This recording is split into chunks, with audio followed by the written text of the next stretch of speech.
पृथ्वी की जलवायु बदल रही है और वैश्विक जलवायु में इस शताब्दी और उसके बाद भी परिवर्तन जारी रहने का अनुमान है।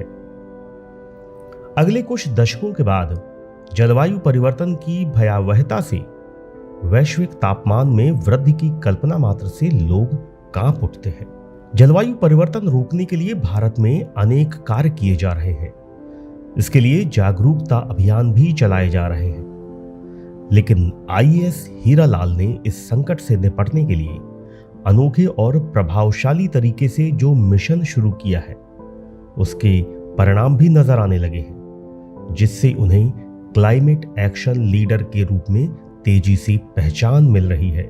जलवायु परिवर्तन क्या है? सामान्य शब्दों में दशकों, सदियों या उससे अधिक समय में किसी स्थान विशेष और या पूरी धरती की जलवायु में आने वाला दीर्घकालिक बदलाव ही जलवायु परिवर्तन है।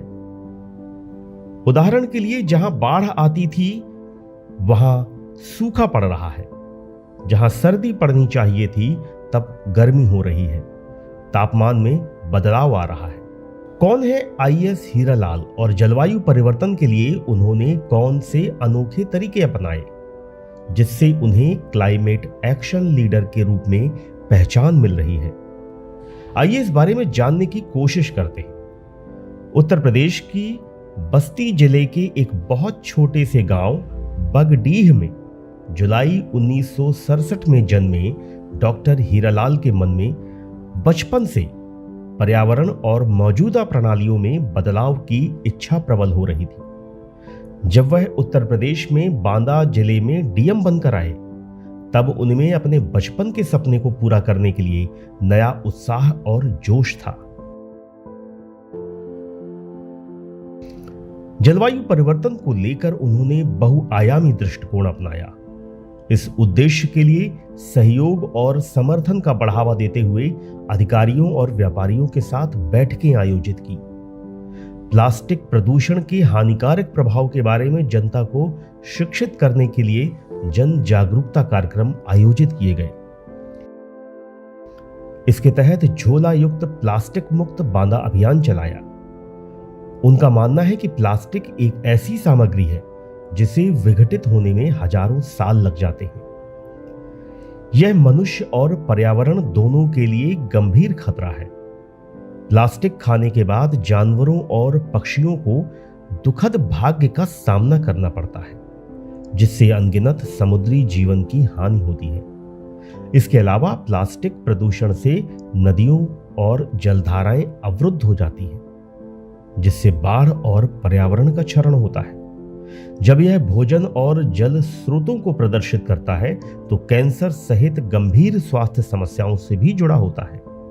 इसलिए इसकी गंभीरता को समझते हुए जिले में प्लास्टिक मुक्त अभियान चलाकर कपड़े के झोले वितरित किए गए। इसी तरह प्लास्टिक मुक्त अभियान के अंतर्गत सरकारी विभागों में मिट्टी के बर्तनों का उपयोग शुरू कराया गया। यह अभियान भी सफल रहा। बड़ी संख्या में लोगों ने मिट्टी के बर्तनों का उपयोग शुरू किया। इसके बाद पेड़ जियाओ अभियान भी इसी मिशन का हिस्सा था। इसके तहत जन्मदिन, शादी ब्याह या अन्य किसी कार्यक्रम में पौधे वितरित करने की श्रृंखला शुरू की। इसके लिए स्कूल कॉलेज में जन जागरूकता अभियान चलाया। वृक्षारोपण बहुत दिनों से कर रहे हैं, लेकिन जितना वृक्ष जीना चाहिए उतना जीते नहीं है। हम वृक्ष लगाओ अभियान चलाते हैं। हमने कहा हम वृक्ष जियाओ अभियान चलाएंगे उसकी जगह। इसके लिए हम लोग पेड़ प्रसाद का कांसेप्ट लाए हैं कि जो भी चढ़ावा प्रसाद के रूप में मिलता है, मिठाई, चद्दर, कलावा, नारियल जो भी मिलता है, उसके साथ एक पेड़ को भी प्रसाद के रूप में हर धार्मिक स्थल पे दिया जाए, चाहे वो गुरुद्वारा हो, मंदिर हो, जैन मंदिर हो, मस्जिद हो, हर जगह। और उस पौधे को प्रसाद और आशीर्वाद के रूप में लोगों को, श्रद्धालुओं को दिया जाए, जिससे वो अपने घर में ले जा करके लगाएं। उससे उनको फ्रेश ऑक्सीजन मिलेगा, हरियाली मिलेगी, उनका जीवन खुशहाल होगा और उनकी उम्र बढ़ेगी। इसी कड़ी में तालाबों को पुनर्जीवित करने का अभियान भी सफल रहा। इतना ही नहीं, उन्होंने न केवल स्वच्छ और हरित वातावरण लाने के लिए बल्कि जिले को सुंदर बनाने के लिए अपने प्रोजेक्ट ऑक्सीजन पार्क के तहत व्यापक वृक्षारोपण भी कराया। बताते चलें कि जल प्रबंधन, वृक्षारोपण, भूमि प्रबंधन, ऑक्सीजन पार्क और प्लास्टिक मुक्त जिले को जोड़ने के अधिकारी के प्रयास से उल्लेखनीय परिणाम मिले। यहां से स्थानांतरित होने के बाद भी उनका जलवायु परिवर्तन को रोकने के लिए शुरू किया गया मिशन जारी है। इसी मिशन के अंतर्गत उन्होंने प्रदेश की राजधानी लखनऊ में गोमती नदी की सफाई अभियान से भी जुड़े। उनके मिशन से बड़ी संख्या में युवा भी जुड़ रहे हैं। वह स्कूल कॉलेज में जाकर छात्रों को संबोधित कर रहे हैं। We can arrest climatic change. We can. I see my young friends sitting before me.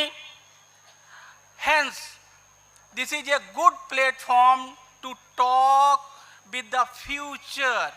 Talk with the future, who is future leader, and tomorrow they will be building our India and world at large. वह छात्रों से दीर्घकालिक मौसम pattern पर, तापमान में बदलाव और पेड़ कैसे लगाएं आदि मुद्दों पर बातचीत करते हैं, जिससे एक जलवायु परिवर्तन नेता के रूप में उनकी पहचान बन रही है। इस समय वह एक सामाजिक नेता की तरह कार्य करते हैं। वह शौक के तौर पर गरीबों, असहाय और जरूरतमंदों की मदद करना पसंद करते हैं। उनके अहंकार रहित, सरल शैली और जरूरतमंदों से जुड़ने और मदद करने की उत्सुकता ही मूल ताकत है।